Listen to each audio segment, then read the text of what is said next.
नमस्कार, स्वागत है आप सभी का आवाज़ जनता की में, मैं सत्येंद्र उपाध्याय। जैसे कि देख रहे हैं कि पिछले काफ़ी टाइम से बिल्डरों द्वारा जो सोसाइटियाँ बनाई जाती है और हैंडओवर करने के बाद एओ जो होती है उस पे लगते हैं आरोप। आरोप भी छोटे-मोटे नहीं, करोड़ों के घपले के आरोप।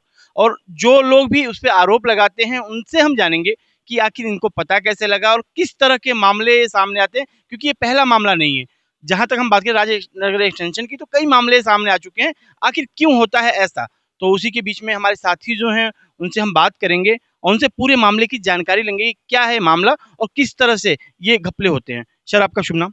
जी, मेरा नाम रुचिर मेहरा है। मैं यहीं का निवासी हूँ और मेरे फ़ादर यहाँ के एसोसिएशन के मेंबर हैं। उनके द्वारा ही आधिकारिक रूप से शिकायत की गई थी और उनके अलावा 49 और लोग थे जिन्होंने शिकायत करी थी डिप्टी रजिस्ट्रार को कि इस तरीके से भ्रष्टाचार सोसाइटी में हो रहा है और जनता के पैसे का गबन घपला हो रहा है। सर, आपको कैसे पता लगा कि ये घपला है या कैसे आप लोगों ने इसको पता करा? जी, जी, बताता हूँ मैं।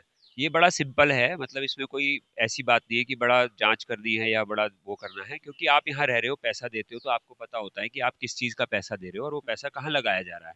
तो जब हम यहाँ पे 2015 से रह रहे हैं और बहुत सारे निवासी यहाँ पे रह रहे हैं और थोड़ा बहुत जैसे हम मेंटेनेंस का पैसा देते हैं, हम बिजली का पैसा देते हैं, हम डीज़ल का पैसा देते हैं, डीजी के फिक्स चार्ज का पैसा देते हैं। यहाँ पे जब कोई स्टॉल लगता है उसका पैसा आता है, यहाँ पर जब कोई क्लब लेता है उसका पैसा आता है।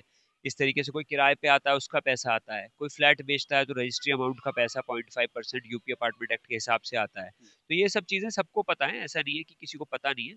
तो जब ये पैसा आता है तो पैसा आने के बाद वो पैसा जाता कहाँ है? क्योंकि आप देख रहे हो हमारी सोसाइटी की हालत अगर आप देखेंगे, तो हमारी सोसाइटी में 2012 के बाद से आज तक कभी व्हाइट वॉश ही नहीं हुआ। तो हमने कोई ये काम नहीं देखा कि सोसाइटी में कोई काम हुआ हो। एक काम बस पोल लगने का हुआ था, इसमें भी भ्रष्टाचार खूब हुआ, इसके अलावा इस सोसाइटी में कोई काम ही नहीं हुआ। और जो मेंटेनेंस का पैसा आता है, वो मेंटेनेंस से उसकी मेंटेनेंस एजेंसी जो हमने हायर कर रखी है एसोसिएशन ने, उसके कर्मचारी की तनख्वाह और सिक्योरिटी गार्ड जो रख रखे हैं, उनकी तनख्वाह चली जाती है।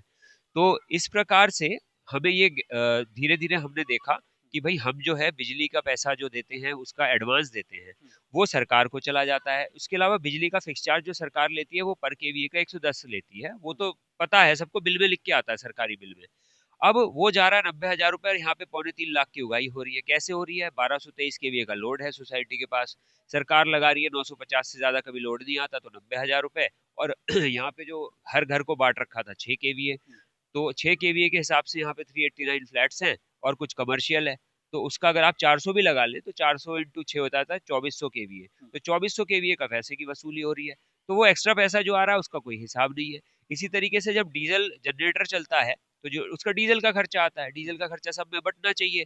तो वो डीजल का खर्चे के लिए हम ₹17.80 की यूनिट दे देते हैं। उसके अलावा ये डीजी फिक्स चार्ज लगा देते हैं, जबकि डीजी फिक्स चार्ज का कोई प्रावधान नहीं यूपी अपार्टमेंट एक्ट में।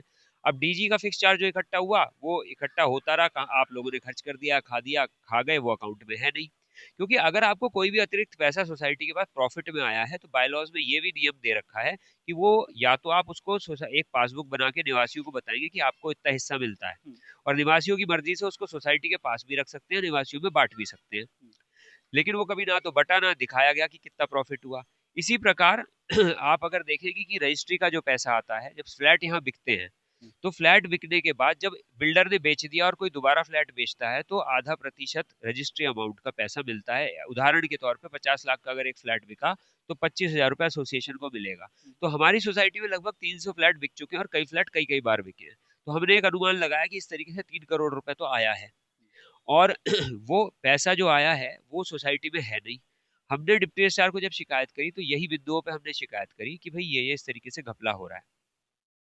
राजनगर एक्सटेंशन में सबसे पहला मुकदमा हमारी सोसाइटी में 18 निवासी थे हम लोग, इसमें मैडम भी थी। हम लोगों ने साइन करके एक केस विद्युत उपभोक्ता फोरम होता है उसमें डाला। उसमें हमने ये बात रखी कि ना तो ऑडिट होता है और इस तरीके से पैसा अतिरिक्त वसूला जाता है और ये बिल्डर करके जाते हैं, बाद में ये लोग भी करते रहते हैं और उसका कोई हिसाब पता नहीं लगता। तो उसमें हमारे फेवर में आदेश हुआ, लखनऊ में लोकपाल तक गए ये लोग, लोकपाल में हारे। उसके बाद क्या नाम है, जो इलेक्ट्रिसिटी रेगुलेटरी कमीशन है यूपी का, उसके पास मामला गया तो उसने ऑडिट को कहा, इन्होंने ऑडिट नहीं दिया, लेकिन उसके हाथ में बहुत ज़्यादा शक्तियाँ नहीं थी, लाइट काटने की शक्ति थी बस, तो लाइट काटते तो यहाँ पे दिक्कत होती, इसलिए उन्होंने नहीं काटी। ये लोग हाई कोर्ट गए, हाई कोर्ट से स्टे नहीं मिला।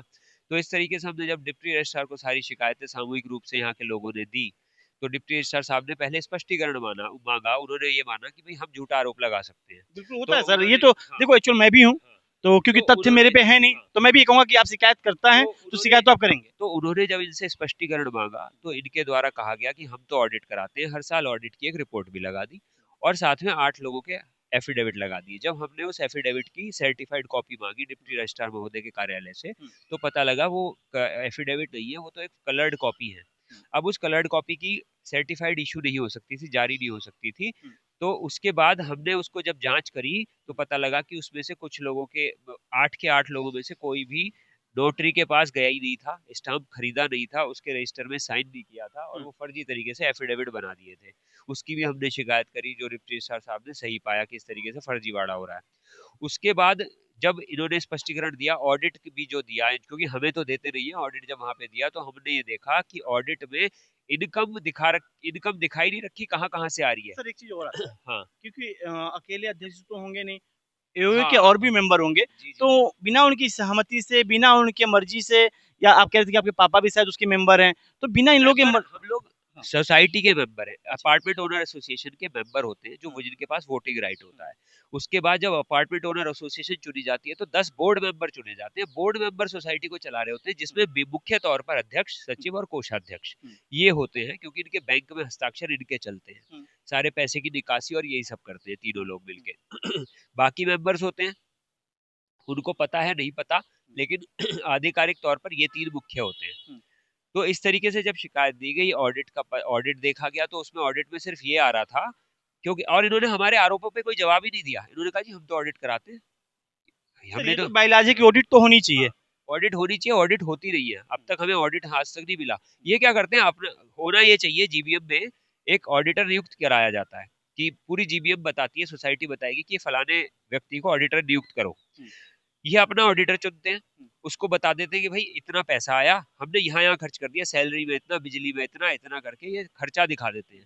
ये नहीं बताते सोर्स ऑफ इनकम क्या है, उसको छुपाते हैं, बस ये दिखा देते हैं आज साल का 8 करोड़ आया, साल का 10 करोड़ आया, इस तरीके से बस दिखा देते हैं। अच्छा, एक चीज और जानना हाँ वकील साहब, क्योंकि जी आप कानून को जानते जी हैं, कानून को अच्छी तरह से आपने पढ़ा है, जितनी चीजें आपने बताई सारी सटीक बैठती हैं, तो अगली लड़ाई क्या होगी आपकी, अगर यहाँ से अगर सपोज करो कि बात आगे बढ़ती है तो कहाँ तक जाएंगे आप? जी देखिए, 50 लोगों ने साइन करके दिया है, 50 लोगों को सामने मुद्दा है, जांच बैठ चुकी है, जांच का जो रिजल्ट आएगा उसके बाद फिर से लोगों को बुलाया जाएगा, जनता से पूछा जाएगा, आपके सामने ये जांच रिपोर्ट है, और जो उसमें कानूनी कार्रवाई होगी वो आगे करी जाएगी। इसमें एक समस्या यहाँ पे आती है, जब लोग जीडीए के पास या पुलिस के पास शिकायत लेके जाते हैं भ्रष्टाचार की, तो आप देखेंगे सोसाइटी से संबंधित मामले में एक मामले में भी एफआईआर नहीं होती, क्योंकि ये लोग जो करोड़ों का घपला कर रहे हैं, ये पुलिस को भी आरोप वो लगा रहे करते हैं हैं। वकील साहब, आरोप बिल्कुल लगा रहे हैं आप। बिल्कुल आरोप लगा रहा हूँ, देखिए, शासन प्रशासन पे आरोप लगाना बिल्कुल बड़ा बिल्कुल मैं आरोप लगा रहा हूँ। मुझे एक एफआईआर बता दे कि हमने शिकायत दी हो या किसी सोसाइटी ने, मेरे सामने है, शिकायतें जाती हैं पुलिस के पास,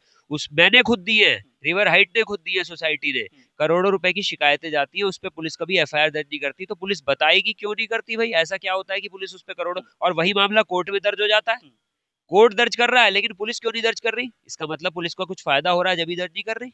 दो चीजें हो सकती हैं, ये तो पॉलिटिक्स हो रहा है हाँ या कहीं ना कहीं हाँ प्रेशर है। हाँ, तो इसी वजह से ना, और जो करोड़ों का घपला कर रहे हैं वो हर संभव कोशिश करते हैं कि वो पुलिस में एफआईआर दर्ज ना हो पाए।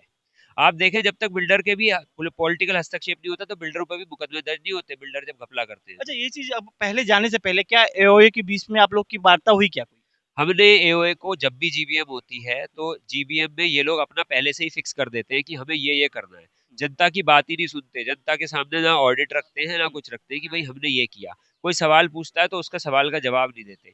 इसी से तंग होके लोगों ने सामूहिक रूप से शिकायत करी, और हमने तथ्यों के साथ और साक्ष्यों के साथ ये शिकायत करी है, ऐसा नहीं है कि हमने हवा हवा में शिकायत कर दी। और सितंबर से अब जाके डिप्टी रजिस्ट्रार साहब जब कन्विंस हो गए कि लेटर भेजने के बाद, कई लेटर भेजने के बाद स्पष्टीकरण नहीं आ रहा है आरोपों का, इतने गंभीर आरोपों का, जब उन्होंने जाके जांच बैठाई है, ऐसा नहीं है कि पहले दिन हम गए और जांच बैठ गई। क्या इससे एओए बर्खास्त हो सकती है? एओए अगर ये जांच में सही आ जाता है तो वित्तीय अनियमितताओं के लिए ये लोग पूरे जिंदगी भर के लिए बार्ड हो सकते हैं।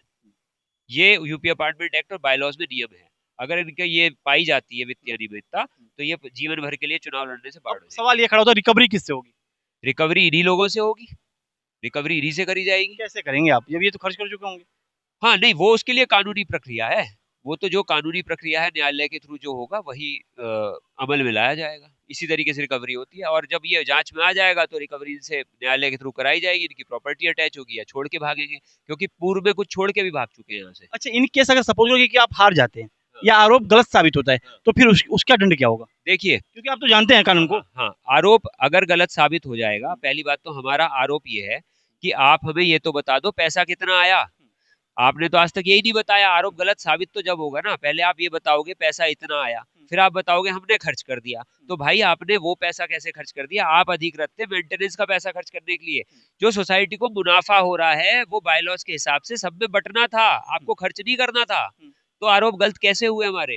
भाई रजिस्ट्री का पैसा आ रहा है, ये तो गलत नहीं है, ये मना कर दें।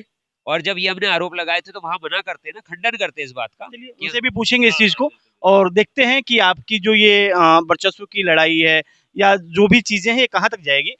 देखने लायक होगा क्योंकि सोसाइटियों पे लगते हुए आरोप जो भी कई बार देखा होगा आपने, खास तौर से मैं बात करूँ राजनैतिक एक्सटेंशन की, तो यहाँ कहीं न कहीं ये चीज़ें जो होती हैं, काफ़ी तूल पकड़ती जा रही हैं। आपने रिवर राइट का मामला देखा, जहाँ पे आयोग चेंज होते ही आरोप लगे। ऐसे ही मामला यहाँ का भी है। देखने लायक होगा कि आगे ये जो लड़ाई है, कहाँ तक जाती है। आवाज़ जनता से सत्येंद्र उपाध्याय।